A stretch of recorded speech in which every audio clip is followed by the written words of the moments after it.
আল্লাহ সর্বশক্তিমান বললে এর ভেতরে শিরিক ঢোকার সম্ভাবনা আছে। হোসাইন আওলাদে রাসূল, আবু লাহাব আওলাদে রাসূল। বাংলাদেশে যদি নামাজ কায়েম হয় 18 কোটি মানুষ নামাজ পড়বে, আপনি একটা ভোট দিয়ে 18 কোটি মানুষের নামাজের সওয়াব। নবী মানে সংবাদ বাহক, সংবাদ যারা বহন করে তাদেরকে আমরা সাংবাদিক বলি। এই অর্থে নবীজি সাংবাদিক ছিলেন। আমার দাদা 21 বছর আওয়ামী লীগের চেয়ারম্যান, নিজে আওয়ামী লীগের চেয়ারম্যান, তাও 21 বছর।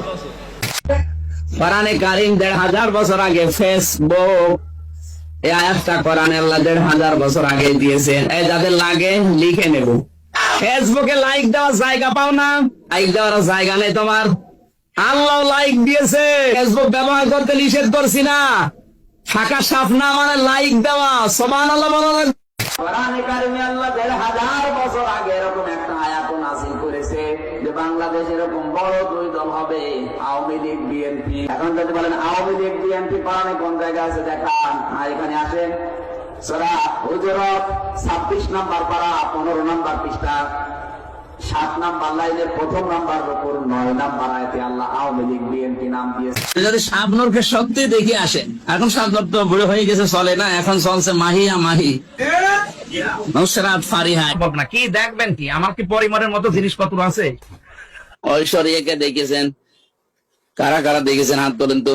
রাশমিকা মান্দানা নাম শুনেছেন? চেয়ার আর কাটিং এ এখন পৃথিবীতে 1 নম্বরে আছে। নামাজ পড়লে আল্লাহ জান্নাতে দেবে এরকম একটা আয়াত আমার চোখে ধরা পড়েনি। আমরা এখানে যারা আছি আলেমরা, আপনি একটা আয়াত বলতে পারবেন কিনা আমি জানি না। নামাজ পড়লে আল্লাহ জান্নাত দেবে আমি পাইনি। এমনকি নামাজ পড়লে জান্নাত পাওয়া যাবে 100 ভাগ, এটা হাদিসেও আছে। মিফতাহুল জান্নাতি সালাহ, যেটা এই হাদিসের সনদ মতন আমি খুঁজে পাইনি, এই সনদ মতন ঠিক নেই। আসেন এদিকে আসেন, কানের নিচে এমন ধরে 2টা দেবো, আপনিও খুঁজে পাবেন। আমি জাহাঙ্গীরনগরে তো প্রথমে ছিলাম, চান্স পেয়েছিলাম প্রথমে ওখানে। আমি দেখেছি সকালবেলা কুলি করছে মদ দিয়ে।